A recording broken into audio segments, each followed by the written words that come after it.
So let's say that you want to message participants inside of a Google Meet meeting. Then you can simply go over here on to the chat with everyone section, click on this icon, and what happens is that chat window opens up.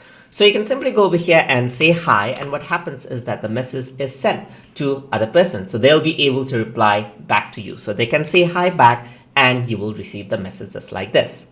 And one of the advantages of this is if you were to type in something like a web address over here, then it gets sent as a link. So they can directly click on it and access the website just like that.